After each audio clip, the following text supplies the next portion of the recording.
Ms. Imholte, you're charged with one count of possession of controlled substance, a felony violation of Minnesota statute, section 152.025, subdivision 2, paragraph 1, and subdivision 4, paragraph B. Maximum penalty, 5 years imprisonment, a $10,000 fine, or both. So April Imholte, aka Nick's mistress, did their Zoom hearing appearance from Nick's own studio. Yes, this is not a joke. She appeared for her Zoom meeting in Nick's studio. Her defense is that she was just a visitor. Wow. Just quite the baffling move on the Rekieta trial saga. April Anderson, aka April Imholte, aka Nick's mistress, aka the nan. I don't know. She's just some blonde bimbo that happened across Nick's life, and I'm sure his life has been great ever since. $1 million worthy almost.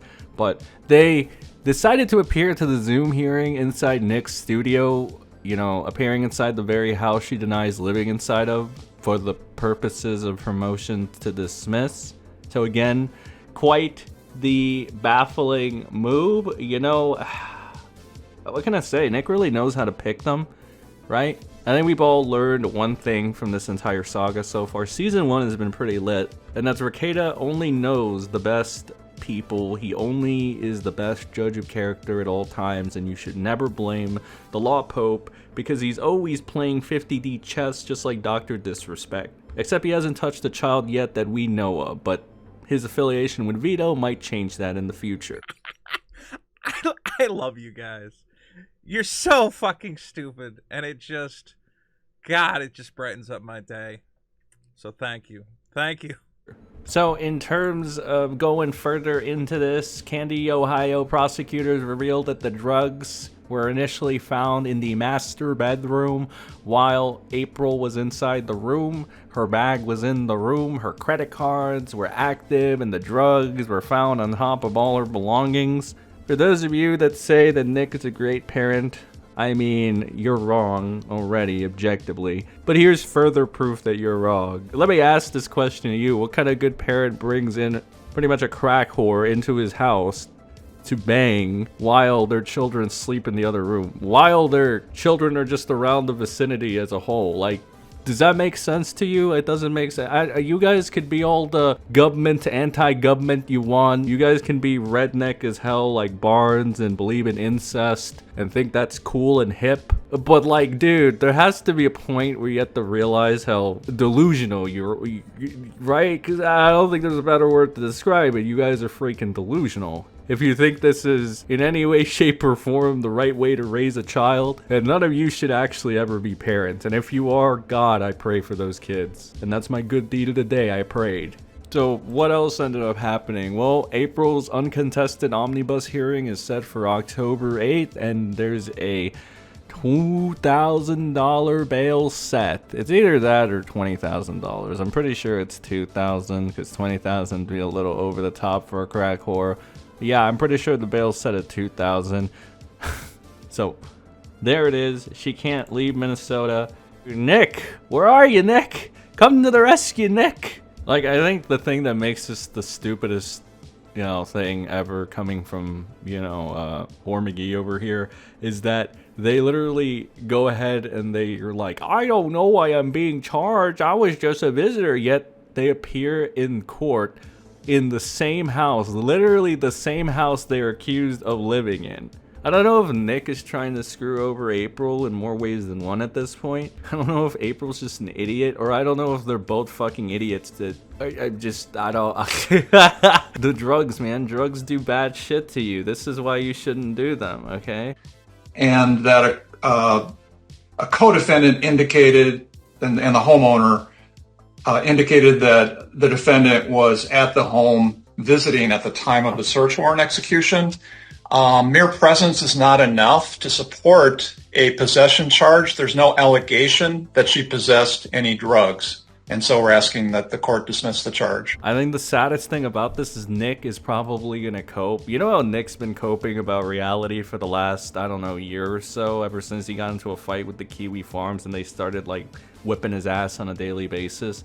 So Nick is probably gonna be like, wait, hold on, I gotta do the Nicky impression. Guys, the background was clearly edited. It's just a photo of my studio that anyone can put in their Zoom call. You tards? The thing is, he would say that. By the way he's been coping constantly on a regular basis, it's kind of hard to not see Nick do that.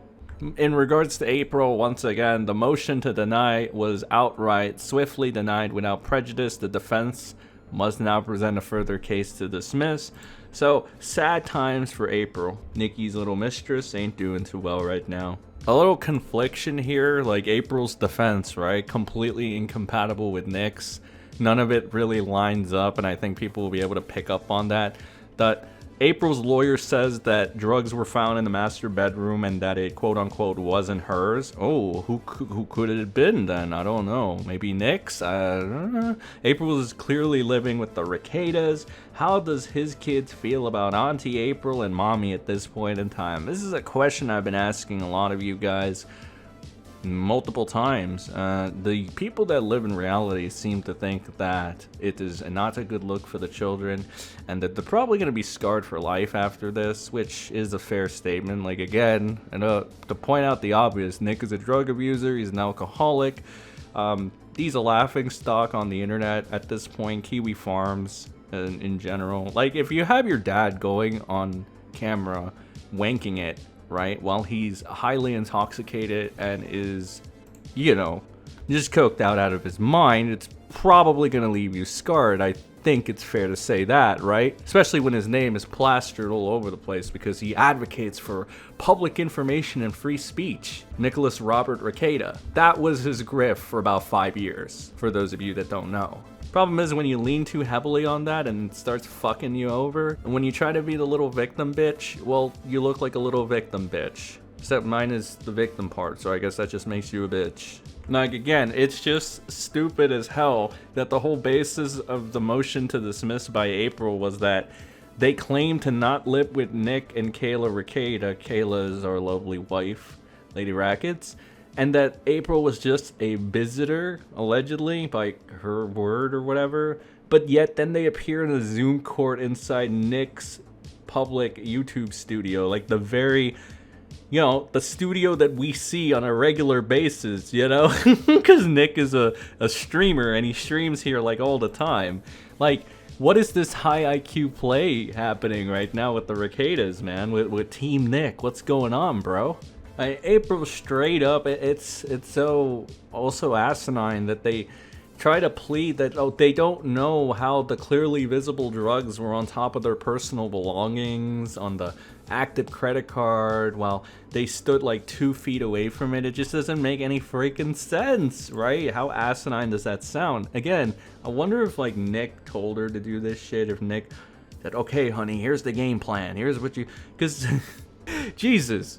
What the hell? What is happening, right? This is worse than the time Nick conned Vic Mignogna into hiring Ty Beard to help him with that lawsuit that wasn't going to, you know, work. Just so Nick can steal a bunch of money and super chats. Oh, and E-fame. Yeah, it's kind of like, honestly, though, I'd say it's worse. Yeah, or re-looking at all this shit, yeah, it's probably worse. Anyway, like I said, Season 1 has been pretty lit in terms of breaking Baldo, the Rekieta saga. I look forward to bringing you all this up-to-date news. So if you like that, subscribe to the channel, like this video, and of course join us on Fridays where we cover, and by cover I mean laugh at Nick Rekieta, by reacting to all his best lolcow moments. Join the Discord if you want to be notified of that, or hit the notification bell, or whatever YouTube makes you do now to get notifications for this channel. And I'll see you guys all in the next one. Have a great rest of your day. Goodbye.